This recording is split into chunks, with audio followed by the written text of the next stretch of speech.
All right, so factoring, we initially started with the idea of GCF, which was our greatest common factor. Now we're going to go into this factoring. I call it X box because it reminds you of the two steps that you need to do in order to factor this properly. It also is a good reminder for a lot of you who are a gamer because you play Xbox or you know about Xbox. So it's something that sticks in your head to remind you the two steps that you need to do. Now, in Xbox, in my X, okay, on top is our A times C. Now our A and C come from the coefficients in the trinomial ax squared plus bx plus c. Those get multiplied together for the top. And then our B goes in the bottom. And as those diamond problems we did last week, we look for what multiplies to go to the top and what adds to the bottom. That's how I get these two numbers here. And then with that, once we figure those out, our ax squared goes there, our c goes there, and then our terms that we got from here go in there. And then I'll show you how that works from there. As we look at our first example here,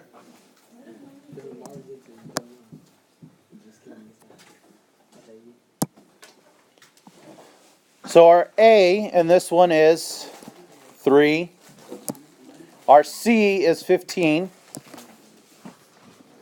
So 3 times 15 is 45. And then our B is 14. So what multiplies to 45 and adds to 14? 9 and 5. Good.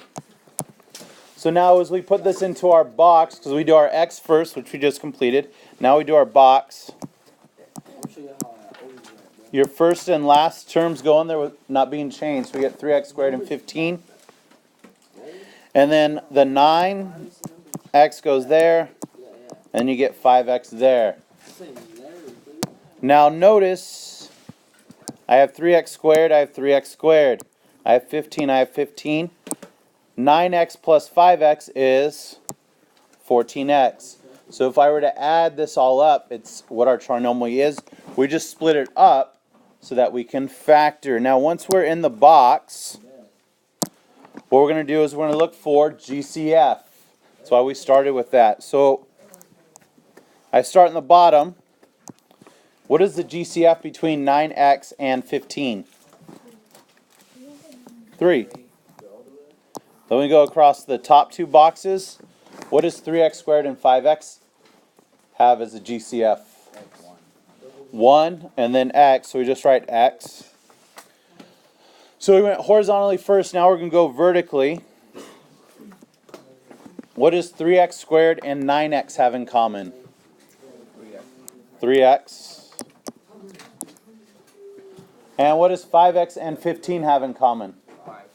5.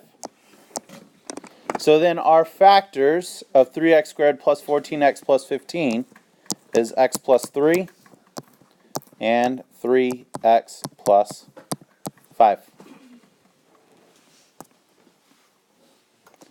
Alright, so let's look at number 2 now.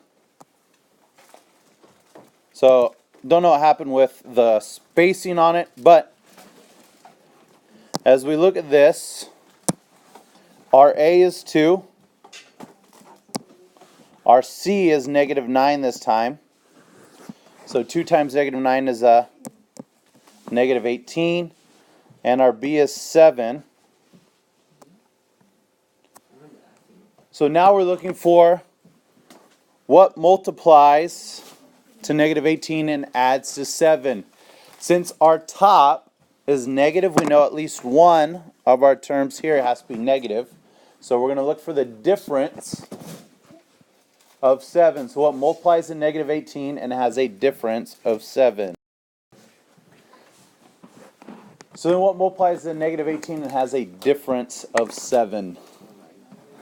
Alright, so 2 and 9. Now, let's just say for argument's sake, we wrote it as 9 and 2 because we're looking for the difference of 7. 9 minus 2 is 7, so you might put it that way.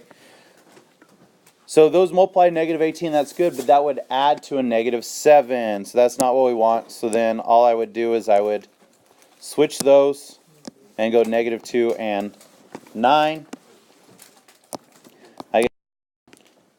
So we get 2x squared, and then negative 9 here, and then we get negative 2x and 9x.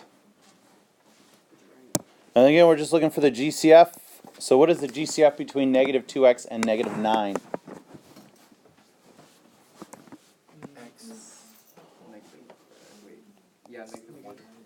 Yeah, they both have a negative, so we're going to pull that negative in. Anytime we have this negative in the outer box as we're looking, okay, we're going to pull that negative with it. So I get a negative 1. As I go across the top, what does 2x squared and 9x have in common? X. They have an x. And then we go vertically. 2x and 2x squared have what in common? 2x. And then 9x and negative 9. Just 9. This one does not have a negative because our 9x here is not negative. And so then our factors of this one is going to be x minus 1 and 2x plus 9. Now, order does not matter. So I could write 2x plus 9 times x minus 1. That is totally okay as well. Those two factors are interchangeable. It does not matter the order you write those in. All right, let's look at number 3 now. Now on this one, I did not write the x in box there for you. So you have to get in the habit of doing this on your own. So I'm going to draw my x and then my box. Now sometimes you may recognize that you may not need the box when you get to that and you see a pattern on some of these problems. You don't have to do the box. You can always do it to start with though. So on this one, what is our a? X squared. No, x squared is x squared, but I want the a. Remember the a is the coefficient in front of it, so our a would be 1. And our c is 24, so 1 times 24 is 24. And then our b is 10. So what multiplies to 24 and adds to 10? 6 and 4. So we get x squared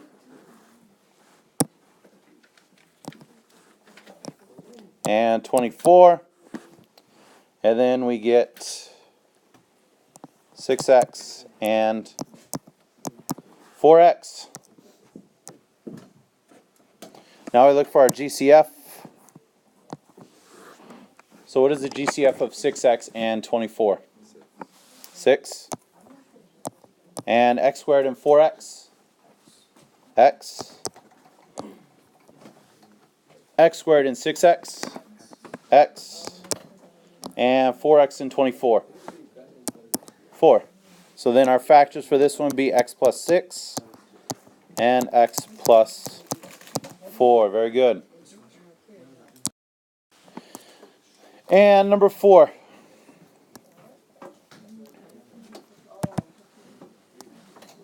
Okay, so start by drawing your x box.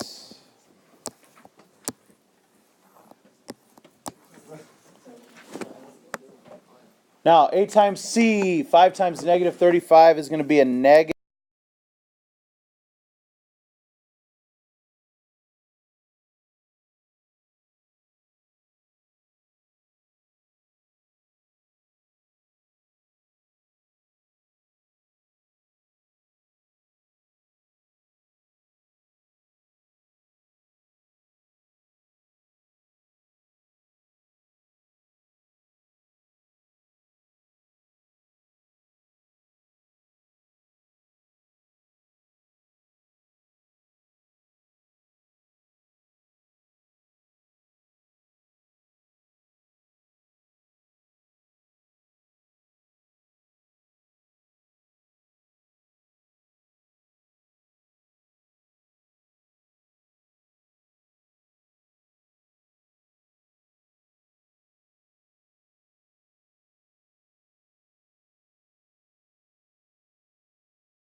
squared